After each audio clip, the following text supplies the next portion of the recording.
I figured I'd give you a little walk around the yard and see what's blooming and what's not.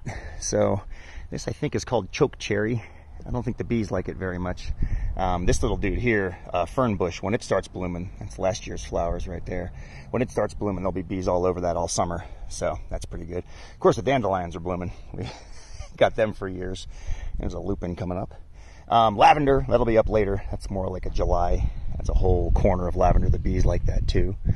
There's our Italian plum, which just finished blooming. I think we escaped the frost, so we'll start seeing little plums. Hopefully, we didn't get many last year, but last year was kind of a rough year for the fruit trees. This is peach. This one actually bloomed about 3 weeks ago. I wonder if we can see any baby. Yep, there's a baby peach right there, I think. So they'll come in. Hopefully, we'll get a number. We only got about 3 peaches last year. That's that ridiculous little plum tree that we have to rip out. Honeysuckle looks like it's coming in. That's a good bee plant. They like that a lot. Crabapple, that one just went. You can actually see some of last year's fruit on there, right up in there. Tons of fruit. Birds love it all winter long. It's a great thing for the birds to eat. Here's Ike's grave, and this is that Lithidora I was telling you about. I just love it so much. Looks like it's happy. Looks like it likes where it is. Good drained soil, a lot of irrigation, and a lot of sun, so it seems to be pretty happy. I don't know what these little dudes are. I moved them out of the lawn. They self-planted. I have no idea what they are, but they seem to like it in our yard, so I put them somewhere we can look at them. I don't know what this little guy is. Looks like an onion almost. That little cool flower right there. Super rad. Okay, let's come over here. This is a strawberry patch. They're starting to bloom. There's our first strawberry bloom right there, or one of the first ones. Jen just weeded all this, so we're going to have a good crop, I bet, this year. That's firebush. That thing is doing great. It'll turn, looks like fire in the fall. You can see it. I forget what this tree is. We got it from the Arbor Day Society when we donated some money, and it was called a wildlife value tree. No idea what it is, but whatever. It seems to like it here. Vinca. Oh, yeah. So all this entire bit of Vinca, you can see all the little blooms in there. They're doing really well. All of this started from like 2 plants. And this is the little pond that you've seen before. This is the tadpole pond. At night, the frogs are in here singing to each other. Somewhere back there, you can kind of see it. See if I can zoom in here. If you zoom in there's the urn. And then right about there, you can see a hosta, which I probably need to move. I don't think it gets any sun back there. I know hostas like shade, but I don't think they like that much shade. So yeah, this is a great little corner, a little wildlife corner for sure.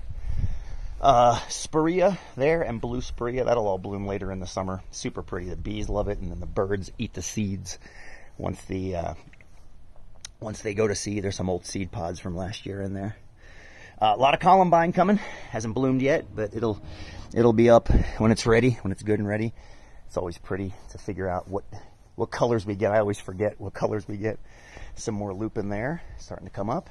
This is kind of a weird, oh, lupin. Yeah, we got some blooms. There we go. There's the nice native lupin, so pretty. So I was just getting ready to say, this is the weird corner where I have a hard time growing anything other than weeds, but there's a bunch of Vinca in there, and obviously lupin's doing pretty well. So, oh, and our buddy, Soapwort, that's your mountain pink. I'll get you some of that when it goes to seed. Wow, this is early. Oh, and there's some of the white ones. We got a second. Remember, I think I told you last week, there's a variant in the backyard that has a white variant, but apparently we got some up here too. I'll try to get you both of those. Oh, that's awesome. I'm so pumped. Here's Nona's garden. It's a little bit overrun with some weeds right now and some undesirables, but we'll get that cleaned up. If you look up, I love this so much. I just trimmed the hell out of these crab apples this year to try to keep them out of Brian and Kelly's yard. And you can see I didn't do a great job because there's still a branch overhanging heavy with flowers. But I took about 2/3 of these trees out, I think. A lot of it came out. And it's all blooming now. And that'll all be good fruit in the winter for the birdies. I saw a bee just take off into there, so they're still pollinating. There's a wasp up there too, but whatever. As long as you're pollinating, I'm happy. I got the pink one and the white one. They're doing good. Oh, our buddies are starting to bloom down here. You can see them. There's our ajuga. Starting to bloom. Yeah, starting to come up. And once the bumblebees find that, they'll be all over it all summer. Got some bleeding hearts. Got the pink one here and the white one there. Doing well. I got to get all this grass out of here and clean it up. But Pachysandra, you can see it right there. It's doing its thing. It's not quite keeping the grass out yet, but I think as it spreads, it will. It does a pretty good job of choking it. And you can see the hostas popping up. They're doing pretty well. I should really move the other one over here. See, I think we have 5 or 6. There's one there, 1, 2, 3, 4, 5, 6. Yeah, 4 on this side and 2 on this side. I had one that was planted way too close to this bleeding heart, but as soon as this thing started growing, I know I needed to move the hosta because it was just getting overgrown. This is the cool little path yard, which needs to be cleaned out, but it's starting to bloom. You got some more, looks like a juga down there, and you got all these plants come later in the summer, including some butterfly bushes. This is awesome. I love this in here. This is a hornwort in here. All these bushes right here will be huge purple and a little bit yellow trefoil flowers that the bees go bonkers for. There's some of the stuff, I think, from Grandma Rule's yard. I'm pretty sure these little purple dudes, maybe some kind of hyacinth, I'm not real sure. There's little white ones too that are tucked in here. Yeah, they're all over the place. There's one right there, one right there. Clover, this is a good bee plant. That'll grow. These will bloom up and give the bees some food. There's the butterfly bush. Somewhere back in there, there's some, what's it called? Milkweed too. Never seems to do very well, but I'll keep trying it until it does. This is cherry. Looks like we actually maybe have some fruit this year. There's a little baby cherry right there. This one bloomed about 3 or 4 weeks ago, so it looks like the fruit are starting to, you can see where I lopped off. I took huge chunks of this tree out this year because it was as tall as our neighbor's apple tree, and I knew I couldn't reach up there to get the fruit, so I chopped half of it off, and you can see we're getting little fruit in there, which is good. This is the hollow red apple, and this is the one I'm gonna try to back up a little bit so you can see how I've cut this one down a lot to make it more conducive to gathering fruit. So you can see that hopefully a little bit better. Most of its blooms have concluded, which is awesome, which means that we escaped the potential for a freeze again. So that should have a ton of apples on it come fall. Let's walk back here to kind of the wild part of the yard. That's serviceberry. This is great for the birds in the fall. This is one of the first things to bloom in the yard, actually. There's some currant there. That one back there, this is the old Golden Delicious. Looks like it may have bloomed this year and I missed it. It's got some little flowers in there. Maybe we'll get a fruit or 2 off of this thing this year. This is the one that I think I told you almost died. And then we brought it back. Ah, yeah, here we go. Bitterbrush. This is the first of the natives to bloom every year. So pretty. Mountain mahogany, I think they also call it. First one of the natives to bloom. And I'm not sure if the bees pollinate it, but definitely a sign of spring for sure. More serviceberry trees. Another crabapple over there. Little white flowers. I like to, whenever a crabapple has a baby, I like to dig it up and plant it somewhere that gets a little bit of water so that it'll give more bees and more birds some food. There's another crabapple that I relocated years ago. And some other random tree that I have no idea where it came from. And another one there. A couple randos, I'm not exactly sure. And looks like there might be 2 crabapples back there, which wouldn't surprise me in the least because that's how we roll at the Rule household. Let's just plant a bunch of stuff. Oregano, here's the oregano coming in. This is one of my favorite plants in the yard because it requires 0 added water. Every bit of water it needs, it gets from the air, and I love that. There's the waterfall coming down. Oh. Yeah, the ducks did a number on the pond again this year, but we'll clean it out later. It's all good. Here's our Bartlett. I'm so excited. This thing last week was covered in white blooms. I think I see 1 remaining bloom right there. That is a few in there, but I'm hoping that means that it'll all turn into fruit. There's the beginnings of pears right there. Can you see them?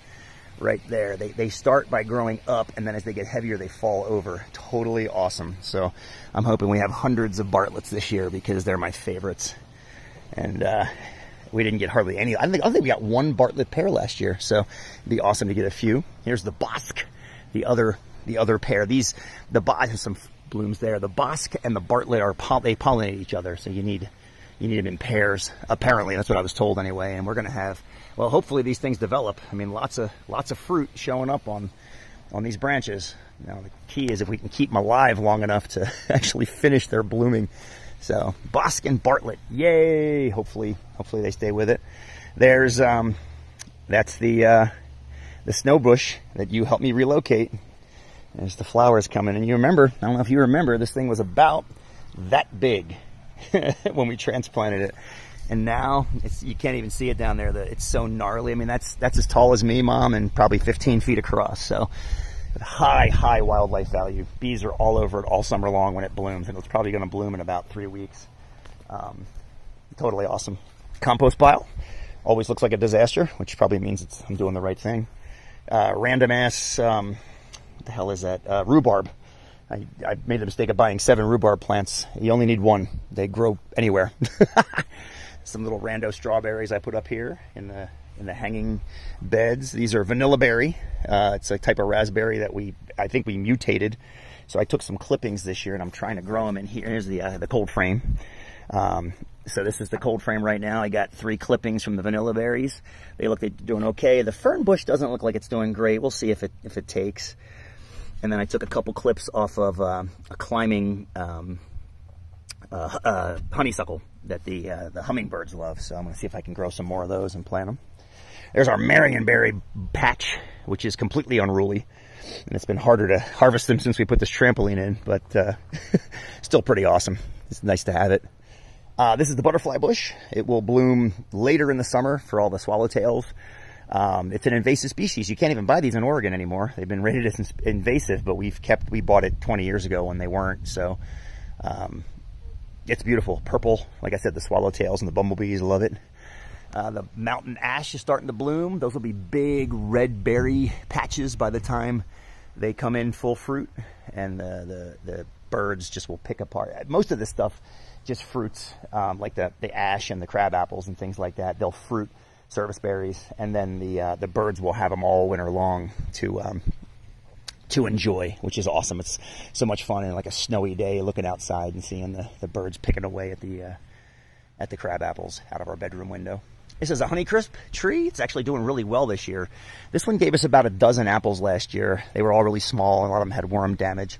So much better so far this year, which is great. Our little rock wall has quite a bit of color in it right now. It's a little bit overrun with grass. I have to get in there with a fine-toothed comb and really pick it out. But I still don't know what this is. I love this bush. We put it in the first year we were here, and I have no idea. But what's right behind it, though, this pink, is called heather, and that's a mountain ground cover. It's a little woody stem ground cover, little tiny bell-shaped pink flowers that I just adore. It's so much fun seeing that up in the mountains, and you can see. I don't know if you can see her in there. There's a little honeybee on one of the blooms right there. You see her doing her work. So the bees like heather. So we like keeping heather around. This is the beginnings of some more mountain pink. It's crazy how differently timed the blooms are. Like this one hasn't even really flowered yet, and the one over there that we saw is fully bloomed. This is creeping thyme. It wasn't doing really good in the front yard, so I decided to move it to the back, and it's taken over now. It's starting to creep in. The stuff growing up in the middle of it is called horsetail. It's a pond plant that we should have really kept in pots, and it's taken over the backyard. It tenaciously grows. It's amazing how tenaciously it grows. There's your another one that you helped me rescue, the manzanita. You can see the little apples, the manzanita little apples. There they are, right there. And it's starting to come in. I sent you a video a couple weeks ago with the blooms, with the bees all over it, and now they've all gone to fruit, which is awesome. And here is the last of the ones that we moved that lived. This is a much smaller snow bush. Ceanothus is the Latin name. Much smaller, but still doing well. Still hanging in there. Here's the pond, looking like a disaster. You got the service berry over there on the corner. Let's feed the fish, see if they come up. I saw a goldfish swimming around when I came up here. Let's see who's home. Usually when they hear you walking, oh, there's a goldfish. Oh, there's a crappie right there. This is going to be fun. Watch this.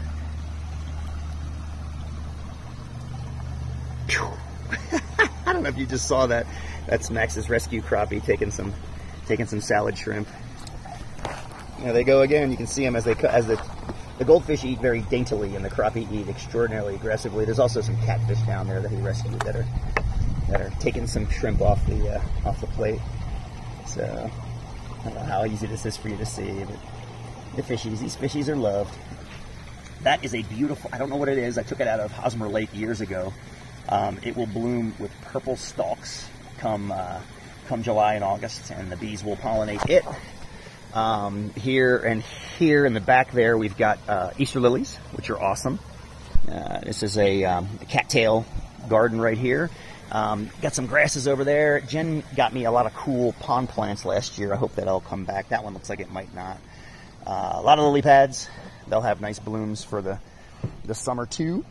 And what else we got? There's some serviceberry. Oh, there's the serviceberries coming in. Yeah, they bloomed about a month ago. They're one of the first things to bloom. Actually, I think they are the first thing to bloom. There's our laundry. Got to pull that down before it storms again. Oh, this is great. This is fescue. These little bunch grasses right here. These are the native bunch grasses. Idaho fescue, I think is what they're called. My neighbor Bill, the guy over there, had a bunch of it that he didn't want. He's like, I'm going to rip this out. You want to take some? I was like, hell yeah, I do. So my goal is to keep separating those and spreading them down this wall so that they take over. And other than where we keep the fire for the fire pit, or the wood for the fire pit, we'll have fescue growing instead. Oh, there's a cute little flower that who the hell knows what it is. Looks like it's growing over here too. No, it's like everything. You plant all this stuff and you lose track of what you plant. And here's the queen of the fruits, the raspberry bushes. It blows my mind every spring, every February. I cut these things back to 14 stalks, and those 14 stalks come in and just get covered.